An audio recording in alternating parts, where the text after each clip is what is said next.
किशोर रूप रसिकं नामामृतास्वादितं सौम्यं स्वच्छ सुशांत गौरवदनं पीताम्बरेण अंकितं भाले पुण्ड्रविरोचितं सुचिदृशं भानुप्रभो वासितं वन्दे सद्गुरुमेव राममिलनं झालीनिवासप्रियम्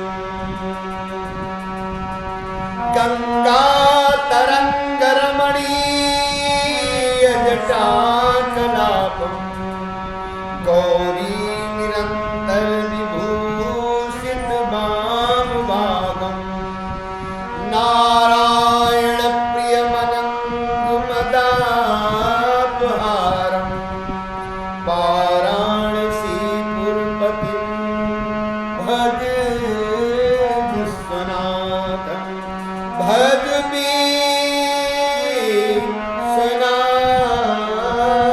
विश्वनाथं। प्यारे मित्रों,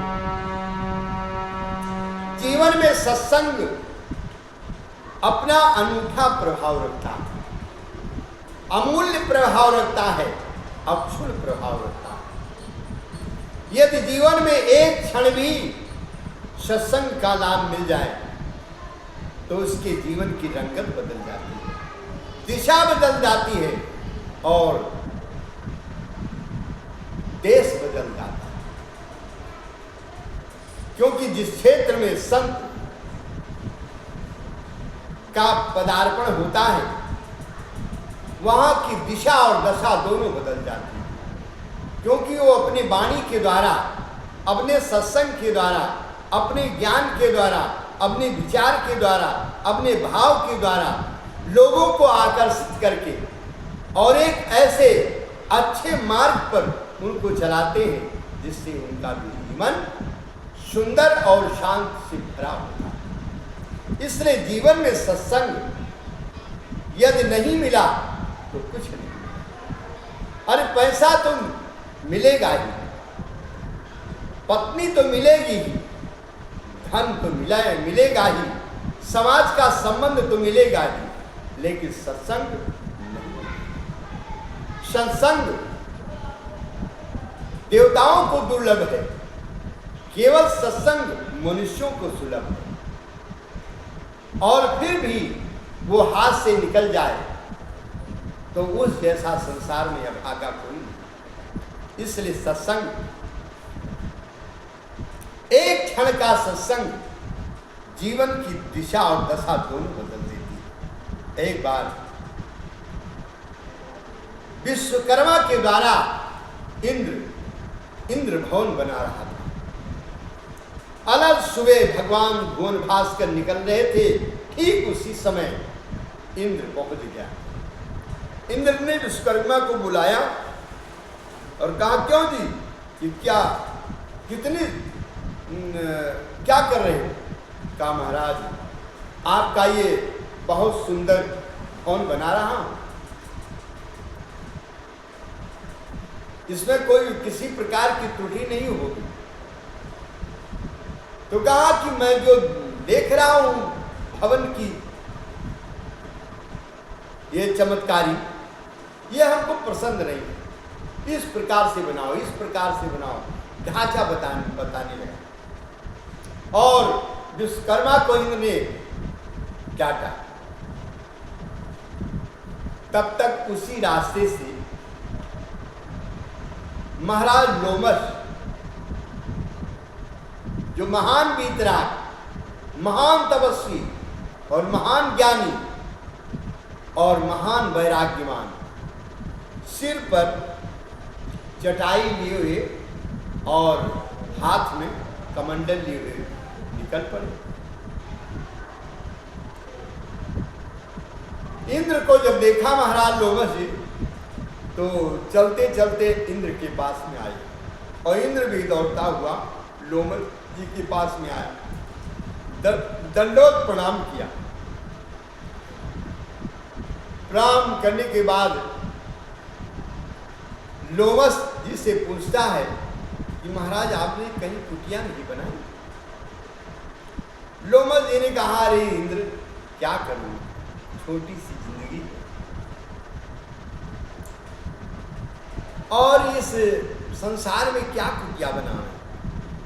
अरे चटाई जो है, जहां पर लेटने की इच्छा होती है वहीं लेट जाते हैं और भोजन मांग करके खा लेते हैं, और वस्त्र जहां पर मुर्दे जलते हैं वहां से उठा करके पहन लेते हैं।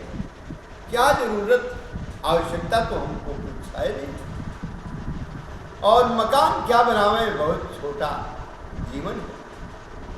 अचानक इंद्र का निगाह महाराज लोमस जी के वक्षस्थल पर पड़ गया, तो कुछ दूरी गोलाई में बाल नहीं थे। इंद्र ने कहा, रे ये आपके वक्षस्थल पर बाल क्यों नहीं इतने गोलाई में? कहा इंद्र, इसका रहस्य बहुत बड़ा, ये रहस्य से भरा हुआ जीवन है। कहा महाराज कुछ तो इंगित कीजिए, कुछ तो इशारा कीजिए, कुछ तो बताइए। कहा इंद्र क्या बताऊं, इसमें जितने बाल थे वो सब एक एक बाल टूट गए। क्यों टूटे? जब एक इंद्र अपनी पूर्ण आयु समाप्त करके मर जाता है, अवदस्त हो जाता है, तब एक बाल हमारा टूट जाता है। तो जैसे ही यह शब्द सुना इंद्र घबराने लगा और घबरा करके भागता हुआ विश्वकर्मा के पास में गया और कहा, भाई विश्वकर्मा, जैसे तुम्हारी निगाह हो, जैसे तुम्हारा विचार हो और जैसा तुम्हारे मन और मस्तिष्क में घूम रहा हो इसकी पच्चीकारी, उस तरीके से बनाओ और हम तुमको डांटेंगे नहीं और हमको आपका बनाया हुआ स्वीकार।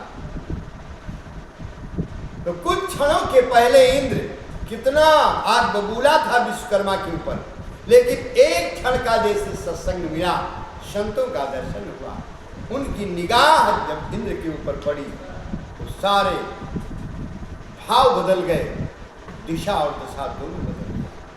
तो संसार में रहना थोड़े दिन है, इसलिए इस थोड़ी सी जिंदगी में कुछ कर लो, नहीं तो बाद में आप कुछ कर नहीं पाओगे और फिर पछताना ही आपके हाथ लगेगा। जग के अपने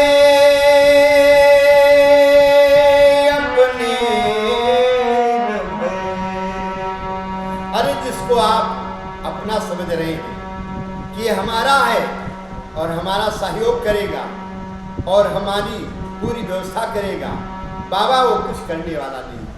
जैसे तुम अपने पीछे नहीं देखते हो, वैसे तुमको भी देखने वाला पीछे नहीं देखेगा, आगे देखेगा।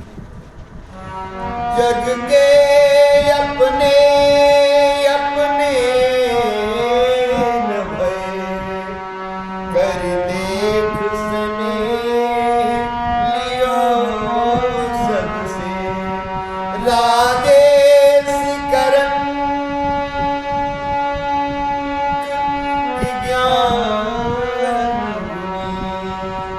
अपनावे सबे स्वार्थ से। ये स्वार्थ का संसार है, बिना स्वार्थ का संसार में एक भी व्यक्ति नहीं है। इसलिए स्वार्थ से ऊपर उठो और ऊपर उठ करके भगवान का चिंतन करो, क्योंकि केवल सन्मार्ग भगवत सत्ता ही दे सकती है, दूसरा कोई नहीं दे सकता है।